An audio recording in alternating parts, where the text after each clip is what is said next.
Hello friends, six class जी science में असां sense organs पढ़ूं पिया जेके चैप्टर नंबर 2 में मौजूदु आहिनि। ऐं सेंस आर्गन्स में असां सभ खां पहिरियां आई मीन्स अखि क्लियर कईसीं, उन खां पोइ ईयर मीन्स कनु क्लियर कयोसीं।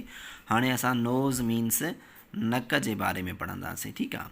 सो नोज़ जेको आहे उहो सेंस ऑफ स्मेल खणंदो आहे, मीन्स सिंघण जो हवास महसूसु कंदो आहे, ठीकु आहे। सो वैसे त नक जा टोटल 5 कम आहिनि, जेके बुनियादी कम आहिनि नक जा उहे 5 आहिनि। सभ खां पहिरियां नक जो जेको कमु आहे उहो रेस्पायरेशन में पंहिंजो किरदारु अदा करणु, मीन्स साह खणण में पंहिंजो किरदारु अदा करणु, ठीकु आहे। उन खां पोइ नक जो कमु आहे स्मेल करणु, मीन्स सिंघणु, ठीकु आहे। इहे 2 वॾा बुनियादी कम आहिनि नक जा।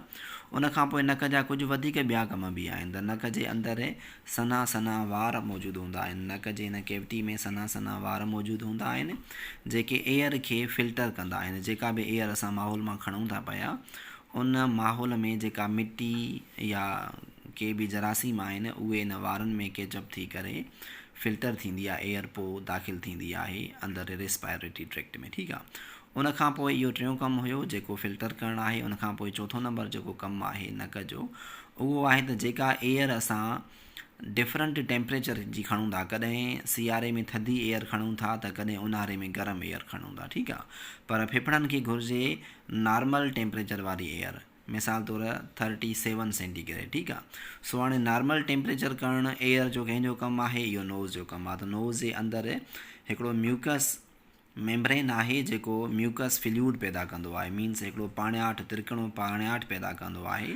उहो पाणियाठ जॾहिं एयर उन पाणियाठ सां टकराइजी करे अॻिते हलंदी आहे त एयर जो जेको टेम्परेचर आहे उहो नॉर्मल थींदो आहे, ठीकु आहे। सो चाहे एयर केतिरी बि थधी हुजे सियारे जी, उन पाणीअ सां जॾहिं टच थी करे अॻिते हलंदी आहे, जेको नक में अंदरि म्यूकस मेम्ब्रेन जे ज़रिए जेको पाणी पैदा थिए थो, उन पाणी सां जॾहिं टच थी अॻिते हलंदी आहे त उन जो टेम्परेचर जेको आहे उहो थधे खां नॉर्मल ते अची वेंदो आहे। वरी जॾहिं ऊन्हारे जे गरम हवाउनि में गरम हवा तक़रीबन 48-50 सेंटीग्रेड जी गरम हवा जॾहिं असां नक में खणूं था, उहा उन पाणीअ सां टकराइजी जॾहिं अॻिते वेंदी आहे त वरी साॻी उन जो टेम्परेचर माना हेठि लही करे 37 ते अची वेंदो आहे, ठीकु आहे।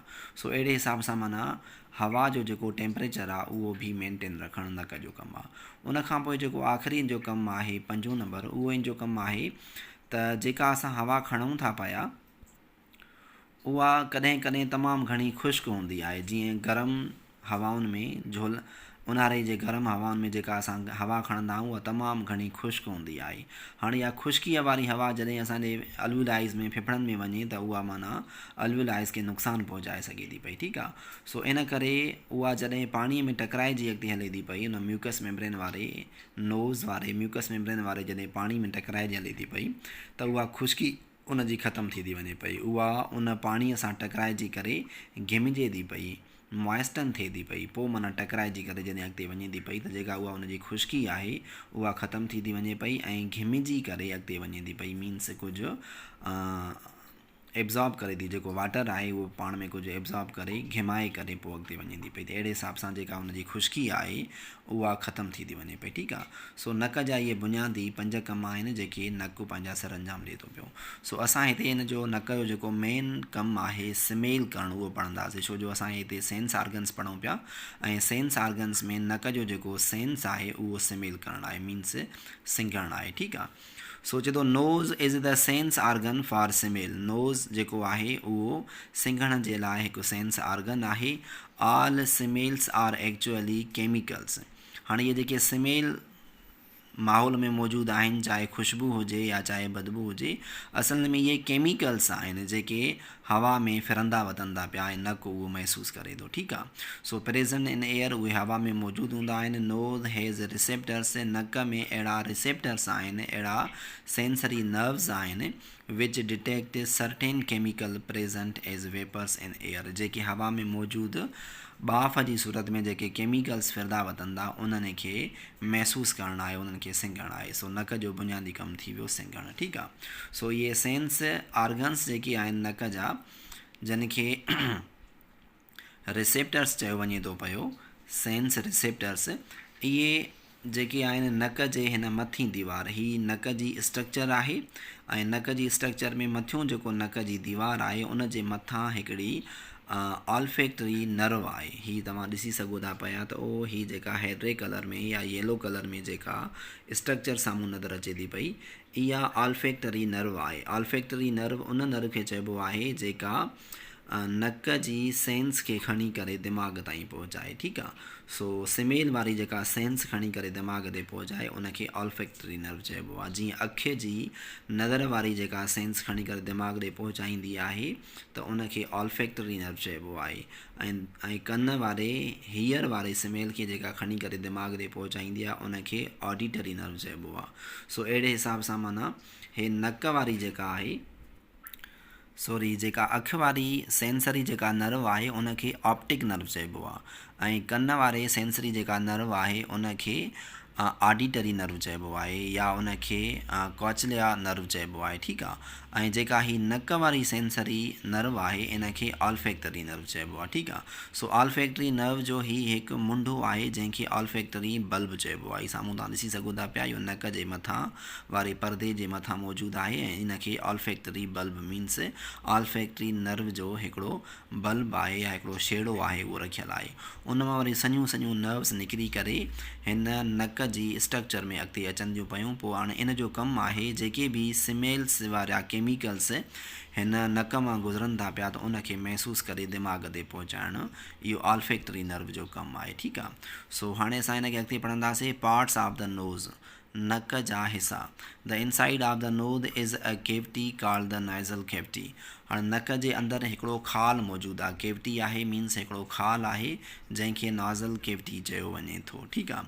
So up on the roof of the nasal cavity, हाणे हिन नाज़ल कैविटी जे मथे छत वारे हिसे ते, रूफ वारे हिसे ते आर स्पेशल रिसेप्टर्स, ख़ासि क़िस्म जा रिसेप्टर्स आहिनि या नर्व ईंडिंग्स आहिनि that are sensitive to odour, जेके बूई खे महसूसु कंदा आहिनि, चाहे उहा ऑडर गुड स्मेल हुजे या चाहे उहा ऑडर बैड स्मेल हुजे, चाहे ख़ुशबू हुजे या बदबू हुजे, उनखे महसूसु कंदा आहिनि, ठीकु आहे। So odour molecules that travel through the air, हाणे उहे ख़ुशबू वारा मॉलिक्यूल्स जेके नक जे अंदरि अचनि था पिया हवा सां गॾु उनखे महसूसु करणु इन ऑल्फैक्टरी नर्व्स जो कमु आहे, ठीकु आहे।